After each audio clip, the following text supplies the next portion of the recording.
ನಮಸ್ತೆ, welcome to ಮಾಯಾ ಜಗತ್ತು Kannada YouTube ಚಾನಲ್ಗೆ. ಇವತ್ತಿನ ಬೆಳಗಿನ ರೊಟೀನ್ ಯಾವ ರೀತಿಯಾಗಿರುತ್ತೆ ಅಂಥೇಳಿ ನಿಮ್ಮ ಜೊತೆ ಶೇರ್ ಮಾಡ್ಕೊಳ್ತಾ ಇದ್ದೀನಿ.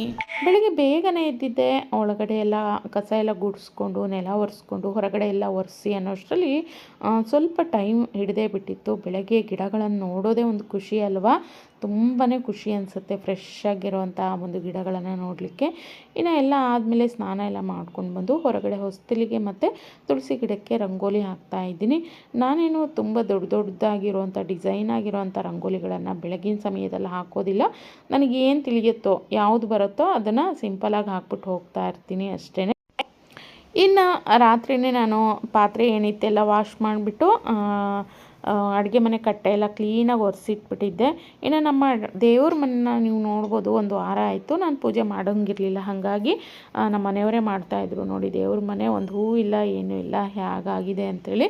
ಇನ್ನು ಎಲ್ಲನೂ ತೆಗೆದ್ಬಿಟ್ಟು ನೀಟಾಗಿ ನಿಂಬೆಹಣ್ಣು ಮತ್ತು ಸಬೀನ ಹಾಕ್ಬಿಟ್ಟು ಎಲ್ಲನೂ ನೀಟಾಗಿ ವಾಶ್ ಮಾಡಿಬಿಟ್ಟು ಎಲ್ಲ ಒರೆಸಿ ಕ್ಲೀನಾಗಿ ನಾವೆಲ್ಲ ವಾಶ್ ಮಾಡಾದಮೇಲೆ ಒಣ ಬಟ್ಟೆಯಿಂದ ಒರೆಸ್ಬಿಟ್ಟು ಈ ರೀತಿಯಾಗಿ ನಾನು ಅರಿಶಿನ ಕುಂಕುಮನ ಇಟ್ಕೊಂಡಿದ್ದೀನಿ. ನಾವು ಹಿತ್ತಾಳೆದಾಗಿರ್ಬೋದು, ತಾಮ್ರದ್ದಾಗಿರ್ಬೋದು ಅಥವಾ ಬೆಳ್ಳಿದಾಗಿರ್ಬೋದು, ಯಾವುದೇ ಒಂದು ದೇವ್ರ ಸಾಮಾನುಗಳನ್ನು ನೀಟಾಗಿ ಒಮ್ಮೆ ಒರೆಸಿ ಇಟ್ಕೊಳ್ಳೋದ್ರಿಂದ ತುಂಬ ಶೈನಿಂಗ್ ಹೆಚ್ಚಾಗತ್ತೆ, ತುಂಬ ದಿನಗಳವರೆಗೂ ಹಾಗೆಯೇ ಹೊಳಪಿರುತ್ತೆ.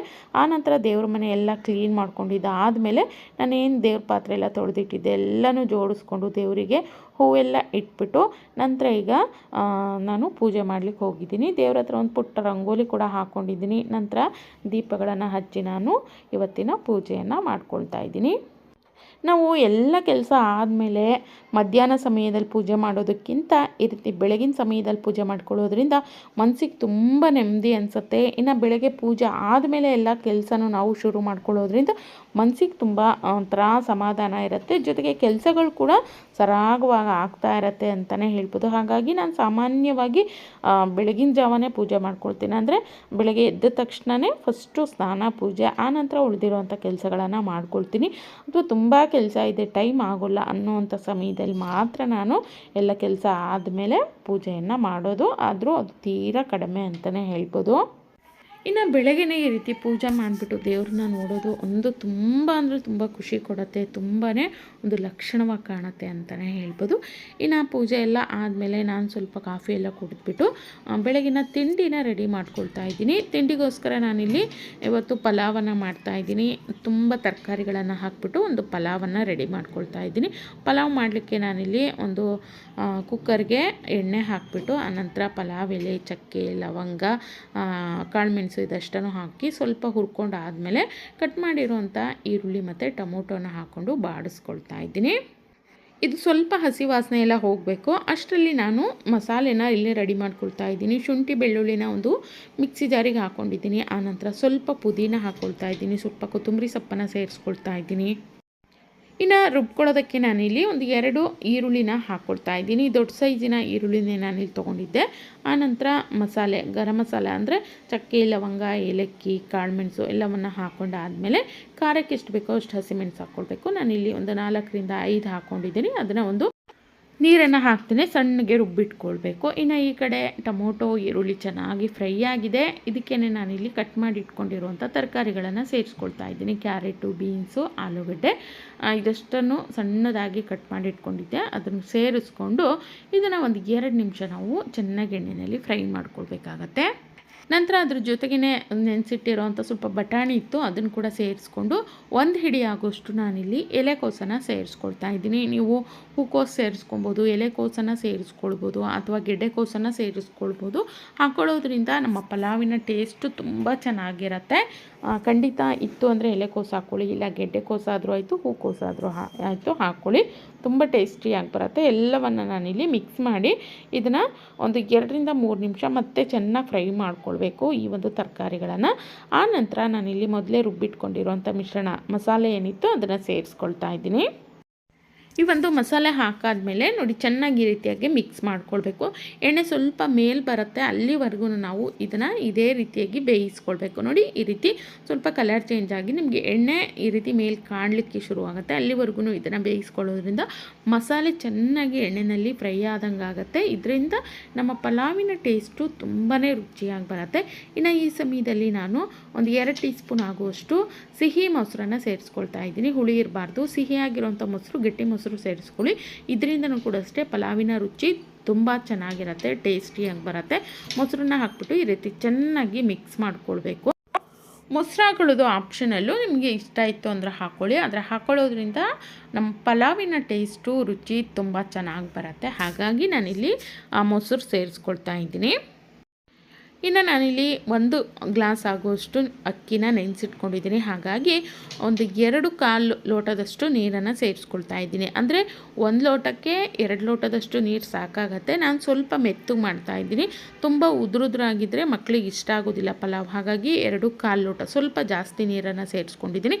ಆನಂತರ ಅದು ಕುದಿ ಬರೋವಂಥ ಸಮಯದಲ್ಲಿ ರುಚಿಗೆ ತಕ್ಕಷ್ಟು ಉಪ್ಪು, ನೆನೆಸಿಟ್ಕೊಂಡಿರೋವಂಥ ಅಕ್ಕಿ ಇದಷ್ಟನ್ನು ಹಾಕ್ಕೊಳ್ಬೇಕಾಗತ್ತೆ.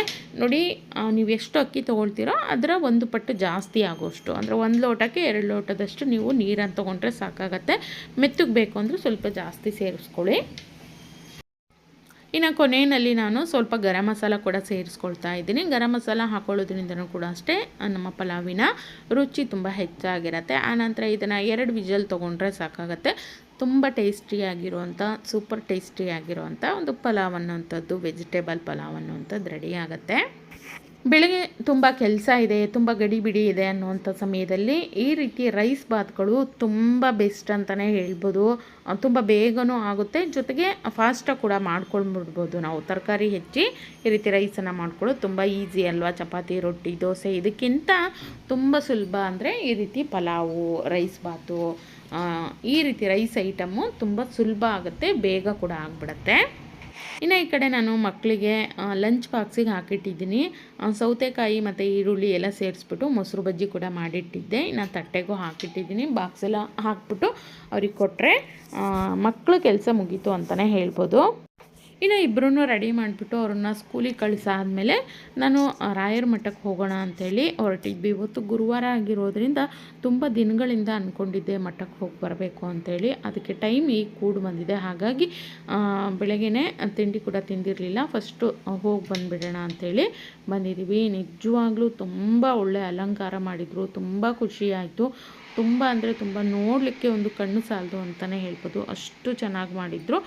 ತುಂಬ ಖುಷಿಯಾಯಿತು ಬೆಳಗ್ಗೆನೇ ಇಲ್ಲಿಗೆ ಬಂದಿದ್ದು ಕೂಡ. ಇವತ್ತಿನ ದಿನ ಒಳ್ಳೆ ಒಂದು ಇದರಿಂದ ಶುರುವಾದಂಗಾಯಿತು ಅಂತಲೇ ಹೇಳ್ಬೋದು. ಮನಸ್ಸಿಗೆ ಸಮಾಧಾನ, ನೆಮ್ಮದಿ ಸಿಗುತ್ತಲ್ಲ, ಅದು ಖಂಡಿತವಾಗ್ಲೂ ಈ ರೀತಿ ಆದಾಗಲೇ ಸಿಗೋದು ಅಂತಲೇ ಹೇಳ್ಬೋದು. ಇನ್ನು ಒಳಗಡೆ ನಮಸ್ಕಾರ ಎಲ್ಲ ಮಾಡಿಕೊಂಡು ಹೊರಗಡೆ ಮನೆಗೆ ಹೊರಟಿದ್ದೀವಿ ನಾವೀಗ. 4:15 ವಿಡಿಯೋನ ಶುರು ಮಾಡಿದ್ದು, ಹತ್ತತ್ರ 11:30 ಆಗ್ಲಿಕ್ಕೆ ಬಂದಿದೆ. ಈಗ ಮನೆಗೆ ಬಂದುಬಿಟ್ಟು ತಿಂಡಿ ಎಲ್ಲ ತಿಂದು ಇದೇ ಇನ್ನು ಮಾಮೂಲಿ ಕೆಲಸಗಳಿದೆ. ಬಟ್ಟೆ ಎಲ್ಲ ವಾಶ್ ಮಾಡಲಿಕ್ಕೆ ಹಾಕಬೇಕು, ಮಿಷಿನಿಗೆ ಹಾಕಬೇಕು, ಪಾತ್ರೆ ಎಲ್ಲ ವಾಶ್ ಮಾಡ್ಕೊಳ್ಬೇಕು. ಮನೆಯಲ್ಲಿ ಕೆಲಸಗಳಿದ್ದೇ ಇರುತ್ತೆ, ಯಾವತ್ತೂ ಮುಗಿಯುತ್ತೆ ಅಂತ ಅಂದ್ಕೊಳ್ತೀವಿ, ಮುಗಿಯೋದೇ ಇಲ್ಲ. ನಾವು ಅಂದ್ಕೊಂಡ್ರು ಕೂಡ ಕೆಲಸಗಳು ಮುಗಿಯೋಲ್ಲ, ಮಾಡ್ತಾಯಿದ್ರೆ ರಾತ್ರಿವರೆಗೂ ಇರುತ್ತೆ.